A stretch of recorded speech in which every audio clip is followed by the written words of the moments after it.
তবে তার কয়েক বছর কারাদণ্ড জেল হতে পারে।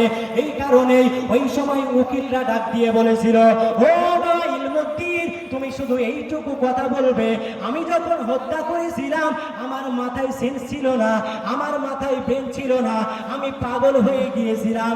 এই মিথ্যা কথাটুকু যদি বলতে পারো তবে আমরা তোমাকে মৃত্যুদণ্ড থেকে বাঁচিয়ে নিতে পারি। কি বলতে বললো? মাত্র একটা মিথ্যা কথা।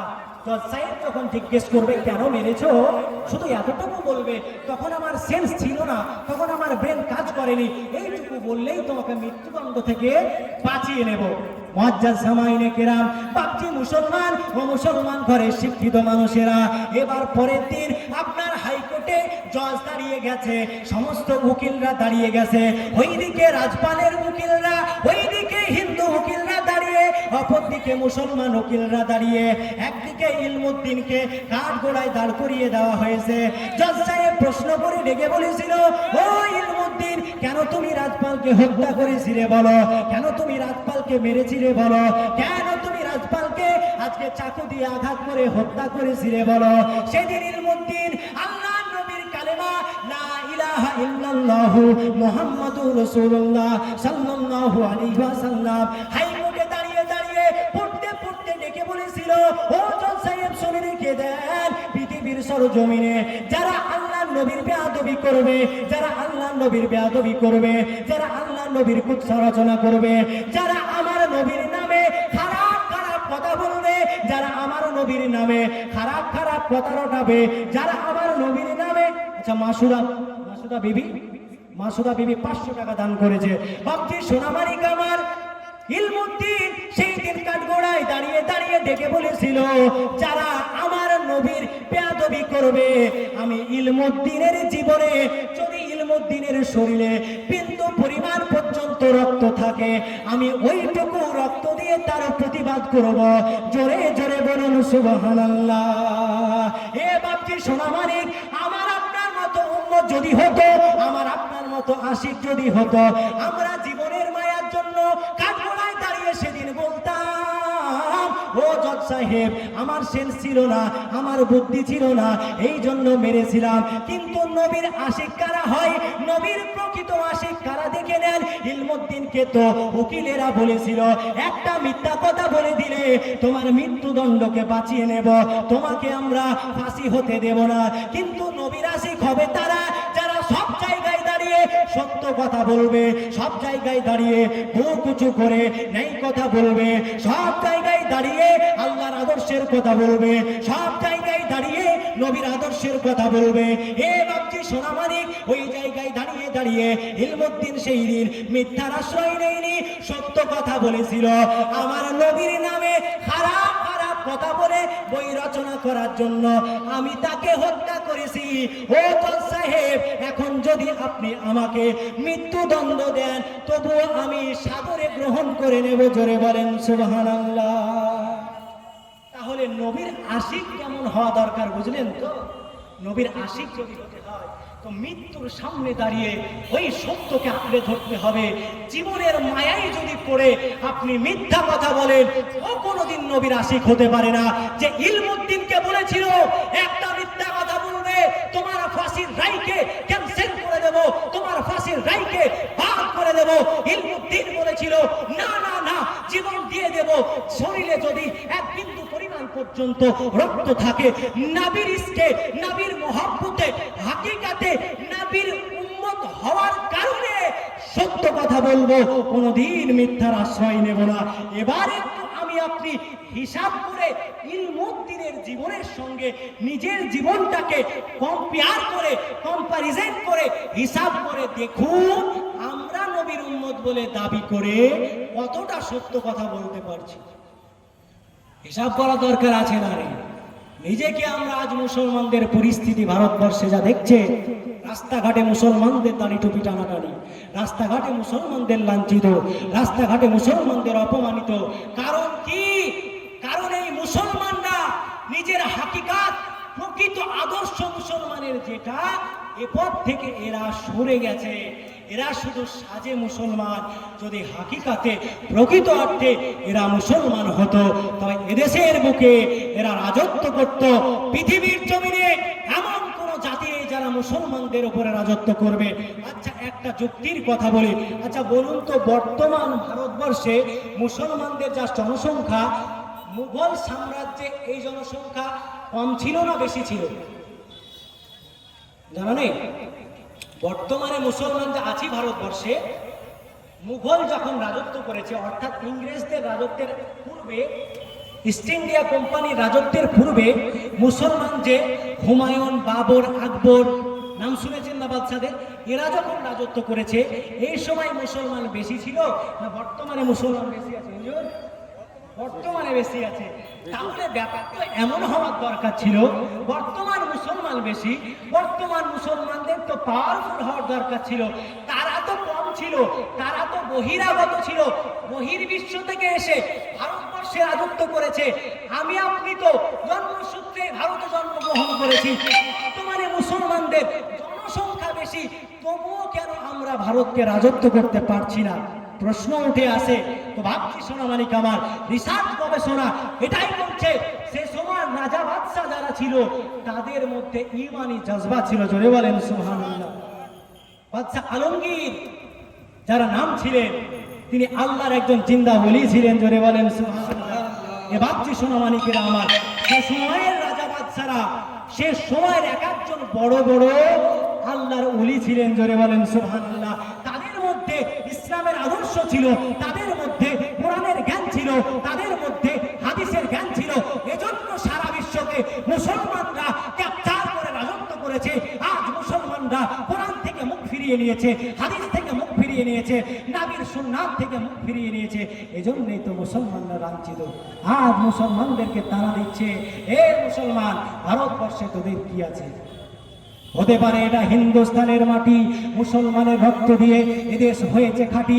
ইংরেজদের তাড়িয়ে যারা আনলো স্বাধীনতা, মুছে গেছে ইতিহাস হতে আজ তাদেরই কথা।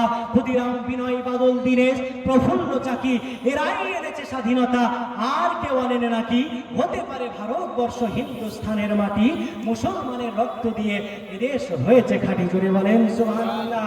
ভাবছি সোনামানিক আমার, ইতিহাস একটু শুনে যান।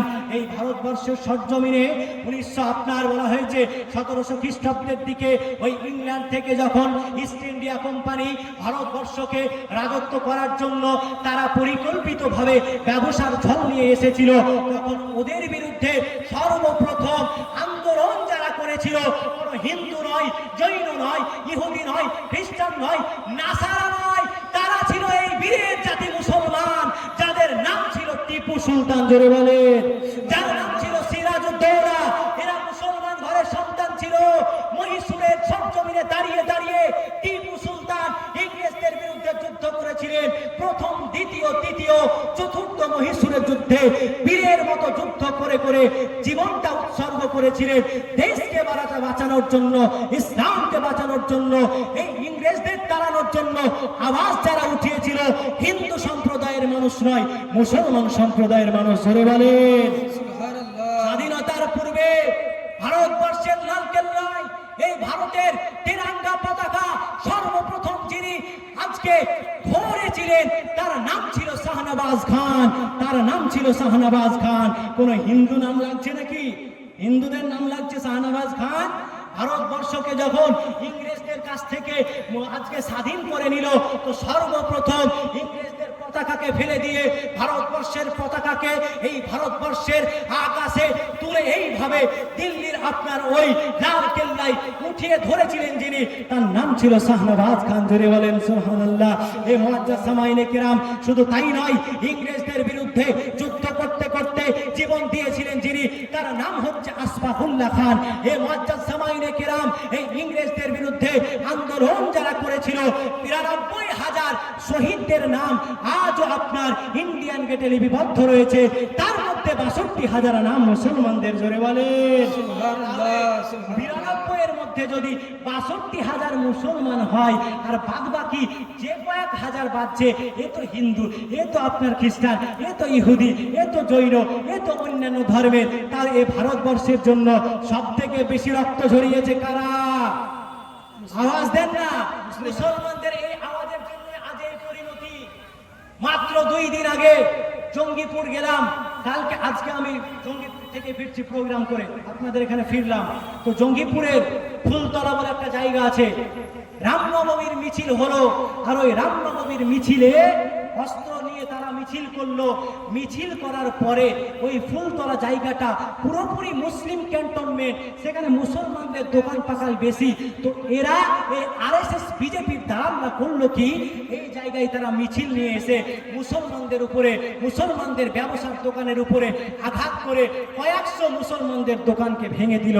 গত 2 দিনের খবর, কেউ মোবাইলে দেখেননি এখনো? উম্মরপুরে, এই যে আপনার জঙ্গিপুরে ব্রিজ পার করে যে মোড়, ফুলতলা মোড়ে মুসলমানদের উপরে আঘাত করা হলো, মুসলমানদের দোকানকে ভাঙচুর করা হলো, মুসলমানদের উপরে অত্যাচার করা হলো। আর মুসলমানরা চুপ করে বসে আছে। যেদিন এই মুসলমানরা বাঘের মতো গর্জন নিয়ে আজকে হুঙ্কার তুলবে, পৃথিবীর জমিনে এমন কোন জাতি নেই যারা মুসলমানদের দিকে আঙুল উঠিয়ে দেখাবে। কিন্তু এই মুসলমানদেরকে যদি নিজের আওয়াজ উঠাতে বলা হয় তো এরা চুপ করে বসে, তাহলে কেমন করে হবে ভাবছি। মুসলমানদেরকে বর্তমান সজাগ হতে হবে, মুসলমানদেরকে বর্তমান আমাদেরকে পাওয়ারফুল হতে হবে, বর্তমান মুসলমানদেরকে আজকে আমাদেরকে বুদ্ধিমত্তা উপার্জন করতে হবে, শিক্ষিত হতে হবে। কিন্তু লক্ষ্য করলে দেখা যাচ্ছে, বড় কষ্ট লাগছে, আমাদের মুসলমান জাতির ছেলেদেরকে দেখছি 12 বছর হচ্ছে না, 16 বছর হচ্ছে না, বিদেশ পাঠিয়ে দিচ্ছেন। বাপজিরা, আমি হাত জোড় করে অনুরোধ করছি, আপনার ছেলেটাকে 12 বছরে বিদেশ পাঠাচ্ছেন, ও ছেলেটা 18 বছর পর্যন্ত ইনকাম করে আপনাকে পয়সা দেবে, তার বেশি কিন্তু নয়। 18 বছর পর যেমনি বিয়ে করবে আপনার পয়সা দেওয়া বন্ধ। এটাই তো হয় নাকি? এটাই হয়, বাস্তব কথা বলছি।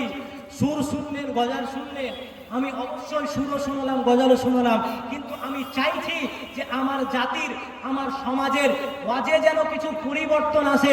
শুধু মা, খালা, বাবা, এ আম্মা জান, আমি না, এ শুনলেই হবে না। বর্তমানে সমাজকে সচেতন হতে হবে, বর্তমান মুসলিম সমাজকে শক্তিশালী হতে হবে। এজন্য কিছু সামাজিক গভীর চিন্তাধারার কথা বলার দরকার আছে।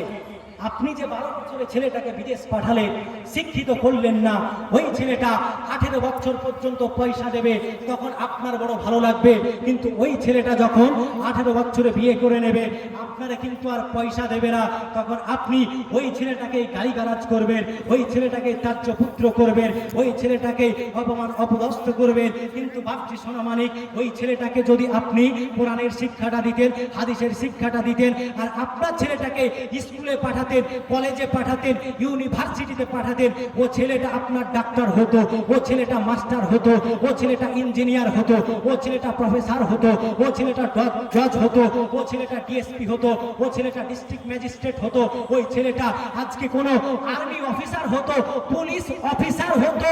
তো ওই পুলিশ অফিসার জন্য যখন দাঁড়িয়ে দাঁড়িয়ে, এই তো বক্তা সাহেব আসছে, নারে তাকবীর, আল্লাহু আকবার, নারে রিসালাত, ইয়া রাসূলুল্লাহ, নারে তাকবীর, আল্লাহু আকবার, নারে রিসালাত, ইয়া রাসূলুল্লাহ, মাসলাকে আলা হযরত জিন্দাবাদ, হযরত মাওলানা মোহাম্মদ ফয়জুল ইসলাম রাজবি সাহেব, হযরত মাওলানা মোহাম্মদ ফয়জুল ইসলাম রাজবি সাহেব, নারে তাকবীর, নারে রিসালাত, নারে তাকবীর, নারে রিসালাত। এই যে এসে উপস্থিত হয়ে গেছে, আমি আর করব না, হুজুরকে একটু বসতে দেবেন।